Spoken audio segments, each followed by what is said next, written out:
Well, back to Squawk Box. There's an awful lot of building going on in the mainland. There will be for some time to come, especially you got the 2008 Beijing Olympic Games. You got all those stadiums or stadia to build.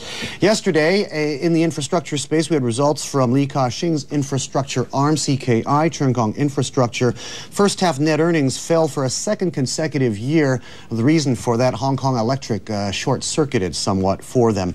The company reported net profits down 3% to 1.4 billion Hong Kong dollars, down from 1.44 a year earlier. Revenues were down 13% to 1.65 billion from 1.9 billion in the year ago period. Pretty much smack in line with market expectations.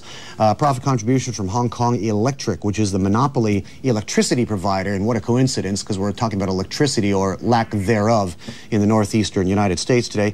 This company is 40% owned by CKI, and as a result, for increased taxation and some accounting changes, earlier Hong Kong Electric had flagged a drop in earnings, and that weighed down CKI this time around as well. However, their pre-tax growth came in at 8.5% north on the period, and Victor Li, the #1 son of Li Ka-shing, who runs the company, says in light of that, they're quite happy with the results. Also, toll roads in China are big as well, and a lot of them are running are underutilized, and there's possibly room to grow as Chinese gain more disposable income and buy more cars. Jiangsu Expressway first half net earnings jumped 14% on a jump in revenues. Revenues went up from 1.03 billion renminbi to 1.2 billion this time around. Basic earnings per share up from 8.5 to 9.7 fen. However, the board recommended no dividend, repeating the policy of the year earlier as they look for possible expansion opportunities. We're joined to talk about infrastructure and the big Chinese build-out on the show today. Philip Chan, Research Director at Shenwan Securities, joins us in our Hong Kong studio. Morning, Philip. Morning, morning. The consensus is that with the building boom going on in China, the way their appetite for raw materials, that infrastructure companies in China would seemingly be a one-way bet to the moon. But that's not quite true, is it? Not all of them, no. But because it's pretty clear that investors are focused on certain H-share companies where the say the infrastructure the infrastructure assets that they hold say more in line with the main trunks in China. But then there are some say asset plays where say the prospects are more further out as say China develops more west into the hinterland. So some of the infrastructure stocks, for instance, like Hanoi Expressway, they are more lowly rated than the others. But then we feel that say over the longer term, that's probably got better prospects because it's going to maybe grow faster.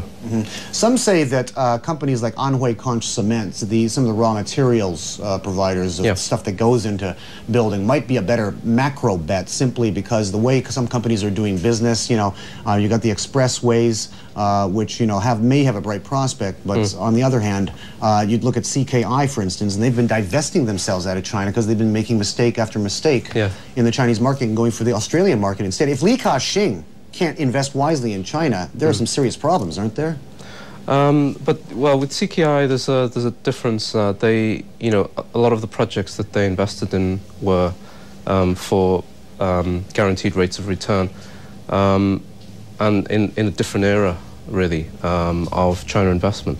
For a lot of the infrastructure companies, particularly the toll road companies, the building material companies, these are more these are sort of more basic industries in China, and they are local, truly local. So I think that the local players generally have better prospects for making money in China. Philip, it's Bettina here along with Bernie. I think Bernie's got several questions more on specific companies that he wants to go through, so we'll make this really quick. The Chinese companies listed in Hong Kong seem to have found a great deal more interest. I think we can call up the H-share index, the China Enterprise Index, and you can see some big gains. Now, what has accounted for this? Is this anything to do with Warren Buffett back in April saying, here's some disclosure, I'm in PetroChina? I think that's a large part of it because he bought a big stake, and then now in the biggest listed H-share, biggest by market cap, yes. And subsequently you've had a lot of interest, like a re-rating of the H-share since then. I think it's going to go on. However, it's going to be more selective. You can see from even just a couple of months later that the infrastructure stocks have actually started to underperform the rest of the H-share index.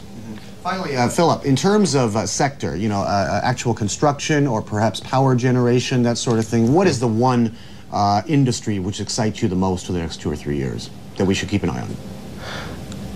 I think out of those three, we would probably look at the infrastructure stocks, and we would continue to focus on the more medium-sized toll road companies. We actually still like steel as well, Angang New Steel, Maonchan as well, and for the other ones, and power would come third, I guess. Philip, we're going to have to wrap it there, but thank you very much for your time with us this morning. Philip Chan of Shenwan Securities. When we come back, we'll bring you the e-market update with Mark Laudy. He's got details on Dell's second quarter report card. Steady as she goes. We'll be right back.